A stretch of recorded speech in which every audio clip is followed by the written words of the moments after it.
Voilà, anga abonné bela jele fo munun te senga gon senga bala nyina balu intermission na so ni yere magura page la ebi abonné pour abo jamana kuna fana chaman kalama ina fa anya fa to na semaine kuna na ngo semaine kuna fona amuta ni ngoda malen de bela jele kloga anyuma fara ajugoma ga parce que ode anga bara anga président amba fo no de colonel Hashimi Goïta vraiment ani wulika jo ani chesiri faso de nyumugala mais anga bikma abe minga no de election namba fo mako voter bakurumba la pour que abe famu to mena anga zena voter akuma no kan kosebe ako folo voter ani bita ko tna kele ina fa bamana ngote ko kunu tien ani bi tien tikele ko me ko bi tien ko de la travailler ina fa folo anga voter ko nyama na baw tennis goro t-shirt ani warmsenu o ka bala pew e ka voter ke konan jelana voter ka ke namara tala fu tala ni min sara ka ba o sara ni min tokote ka ba tokote shoot voter blé banaba to mi masika wuli kata voter kero la o fenete voter blé ni min déplacer kata voter kero la o de beta en note ni min ka chance jara o be président ni min chance maja abana war ko tala fu tala me bagurba la ala nyefol ken ambata bagurba bamanangana ka nyefara programme ko me ayra nyefon nazara kana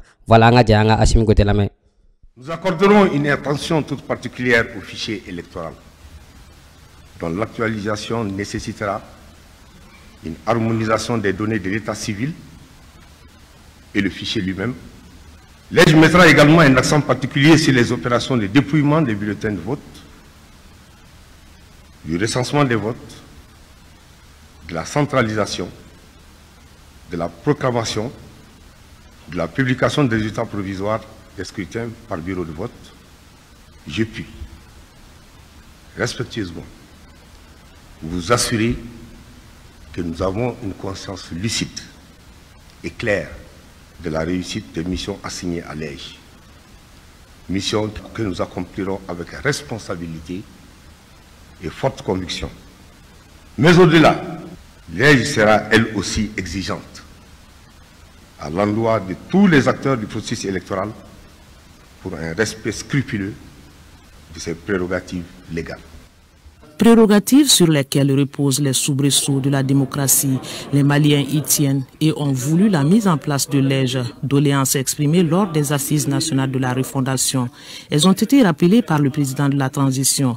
Le colonel Hashimi Goïta insiste sur le rôle de l'EJ pour la bonne tenue des élections. Dans un système démocratique énoncé à travers les principes dorénavant célèbres, je cite, le pouvoir du peuple, par le peuple, pour le peuple, fin de citation. Les élections constituent la seule voie pour accéder aux fonctions politiques. C'est à travers les élections que se met en place une procédure de décision politique inclusive dans un État. En cela, elles permettent à tous les citoyens, quelle que soit leur origine sociale, de prendre part à la prise de décisions qui engagent la vie de la nation.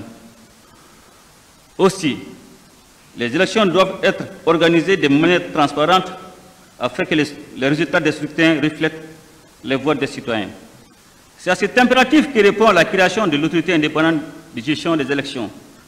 C'est au regard de son importance décisive pour le processus électoral que le choix a été fait de donner un caractère inclusif à cet organe à travers une composition faisant intervenir les pouvoirs publics, les partis politiques et la société civile. Je voudrais vous féliciter pour votre désignation en qualité de membre de cet important organe. À présent, vous devez mesurer le poids de la responsabilité qui pèse sur vos épaules. La refondation de l'État, dont plusieurs axes sont en cours de réalisation, requiert l'engagement de chaque Malienne et de chaque Malien en créant les conditions de l'expression du libre choix des électeurs. Nous assurerons la grande légitimité à nos futurs dirigeants. L'objectif ultime que nous poursuivons est la mise en place d'une démocratie stable et apaisée, susceptible de créer au profit de toutes les couches sociales de notre pays. Ceci est l'esprit du Mali courroie que nous sommes en train de bâtir avec fermeté, pierre par pierre. Il s'agit d'un Mali politiquement et économiquement fort, à la souveraineté reconquise, défendue par des dirigeants légitimes qui sont en harmonie avec le peuple. Je ne doute point que vous serez à la hauteur de ces défis. Aussi voudrais-je vous assurer de mon soutien et celui du gouvernement.